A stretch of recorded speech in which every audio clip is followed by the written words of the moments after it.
The first time the store said my name, I thought someone had stayed behind. The overhead speaker cracked once, hissed, and then a calm voice said, "Evan, aisle 7. I froze with the box cutter still in my hand, because the front doors were chained shut, the parking lot was empty, and I was the only employee left inside the building. Then the same voice came back, softer this time. "Evan, I can still see you." I wish I could say I ran right then, but when something impossible happens in a place you know too well, your brain wastes a few seconds trying to force it into something normal. Mine did exactly that. I just stood there under those half-dim grocery lights at 2:14 in the morning, staring up at the black speaker hanging over the cereal aisle like it had somehow become alive. My name is Evan Mercer. I was 28 that year, working overnight inventory at a 24-hour grocery store outside Billings, Montana. The place used to stay open all night until a string of thefts made corporate cut the hours. So after midnight the doors locked, and the skeleton crew stayed inside to unload trucks, scan shelves, and reset displays before morning. Most nights it was boring enough to make your eyes hurt. The hum of freezers, the squeak of pallet wheels, the same songs looping through dead speakers. But that night I was alone longer than usual, because my manager Denise had left early with a migraine. And the stock kid called out sick, so for almost an hour it was just me, the cameras, and 30,000 square feet of fluorescent silence. At first I told myself maybe Denise had come back and was messing with me through the paging system. She had a weird sense of humor. But then I looked toward the front registers and saw the service desk was empty. The little microphone used for announcements still sat in its cradle. No one was there. I walked to the front anyway, because that's what fear does at first. It makes you move toward the thing you should probably avoid. The polished floor reflected the white lights overhead in long streaks, while my boots sounded too loud in the empty store. I rounded the end cap near frozen foods and looked straight at the customer service counter. Nobody. The microphone sat exactly where it always did, with its coiled cord hanging down. I even checked behind a cigarette cabinet and under the counter like an idiot. Nothing. That's when I noticed something worse. The microphone light was glowing red. The button was depressed like someone was holding it down. I stared at it for maybe 3 seconds before the speaker above me popped again. "Wrong way, Evan." I dropped the clipboard so hard the elastic cracked. My whole body went cold at once. The voice wasn't loud anymore. It wasn't trying to get my attention now. It sounded patient, like whoever was talking already knew I wasn't leaving. I backed away from the counter and nearly slipped because my legs had gone weak. I grabbed the store radio from my belt and called security, even though security was just an old retired guy named Martin, who monitored 3 stores from home overnight. "Martin, you there?" Static. Then his voice came through. "Yeah, what's going on?"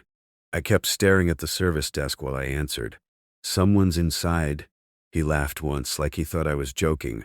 "Doors are locked, Evan. I know that." My voice came out thinner than I wanted. "Somebody just used the intercom." There was a pause. Then Martin said, "Nobody touched the system from my end. Can you check cameras?" Another pause. Longer this time. "Evan," he said slowly, "why are you standing in the dark?" I looked around instantly. Every light near me was still on, bright enough to hurt my eyes. "What are you talking about?" I asked. Martin went quiet for 2 seconds. "Camera 12, he said. "Front end. You're standing near customer service, but half the frame is black, like something's in front of the lens." I turned and looked up at the dome camera over register 3. It pointed straight at me. And for 1 second I saw movement in the glossy black reflection. Someone was standing behind me.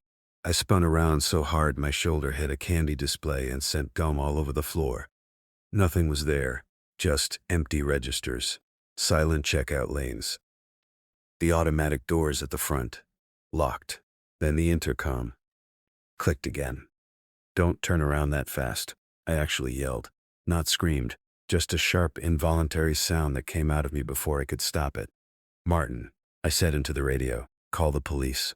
His voice came back shaky now. "Already did. I should have waited by the doors. I know that. Anybody listening to this would say the same thing, but fear makes people stupid in very specific ways. Mine made me want proof. I wanted to find a person. A real person. 'Cause a real person made more sense than a voice that knew where I was standing. So I grabbed the flashlight from my vest and started walking toward aisle 7, because that was where the voice had first called me. The store felt different once I moved deeper inside.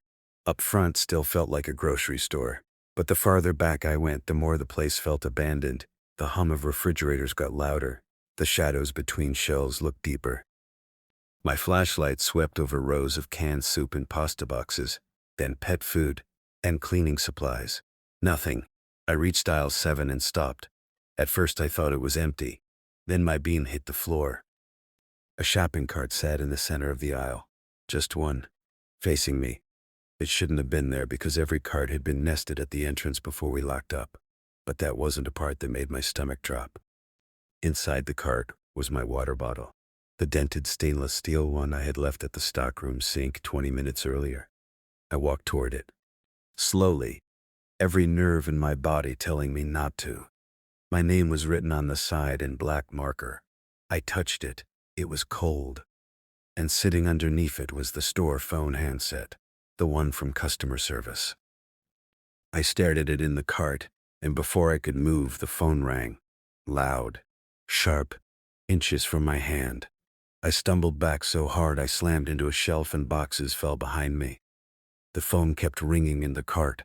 Once, twice, 3 times. Then it stopped. My radio crackled. Martin's voice came through, whispering now. "Evan, leave the building." "Did you see someone?" I asked. "No," he said. "I saw the cart move by itself." I didn't answer. Because at that exact second, the cart's front wheel turned a few inches, just enough to face me straight. Then the intercom came back on, right above my head. Aisle 9. I ran. I don't even remember deciding to. I just know 1 second I was in aisle 7, and the next I was sprinting through seasonal displays, knocking over a stack of paper towels as I headed for the employee hall in the back, because the stockroom had a metal security door that locked from the inside. My boots pounded the tile while the speaker system followed me overhead. Evan. Crackle. Evan. Crackle. Wrong way. By the time I hit the swinging double doors to the back room, I was shaking so badly I could barely get my key card out. I slammed through, shoved the stockroom door shut, and hit the deadbolt. Then I stood there gasping in the dark with only the buzzing fluorescent in the break room beyond. For a few seconds there was nothing. No voice. No sound. Just my own breathing. Then someone knocked on the other side of the stockroom door. 3 slow taps. Not pounding, not frantic, just polite. Like a customer waiting for help. I backed away until I hit the shelves behind me. Another 3 taps. Then a man's voice through the metal. My voice. "Evan," it said. "Perfectly. You left your radio out here." I dropped the radio instantly like it burned me. It hit the concrete floor and skidded under a pallet. I stared at it, because I knew I hadn't dropped it before. I knew it had been clipped to my vest the entire time, but now it was lying on the floor in front of me, which meant whatever was outside that door had been right. I was no longer wearing it. I looked down. The clip on my vest was empty. I still cannot explain that part. I can explain stress. I can explain panic. I can explain hearing things, but I cannot explain how something on my chest disappeared without me feeling it.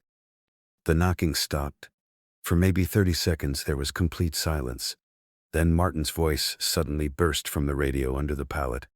"Evan, police are there. Front entrance."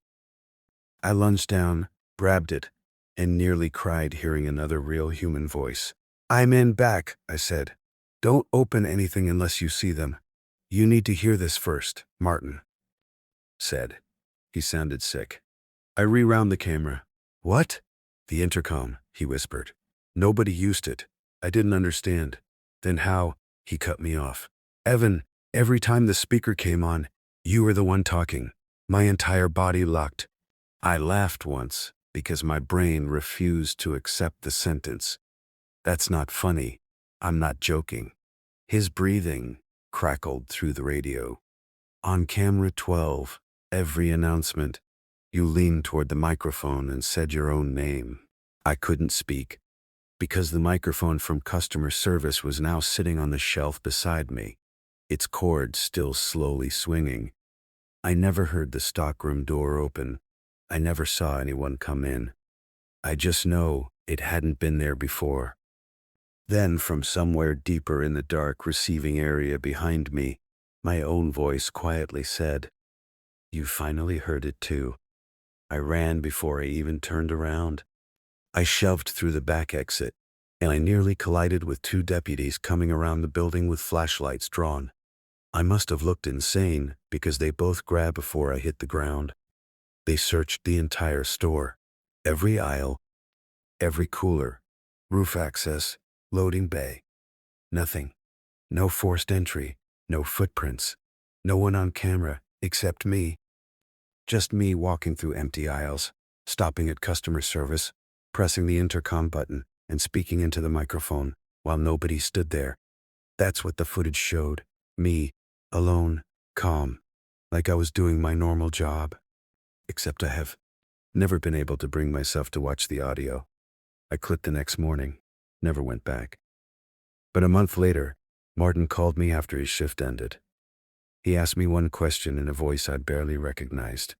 He said, "Evan, why were you standing outside the store last night after they changed the locks?"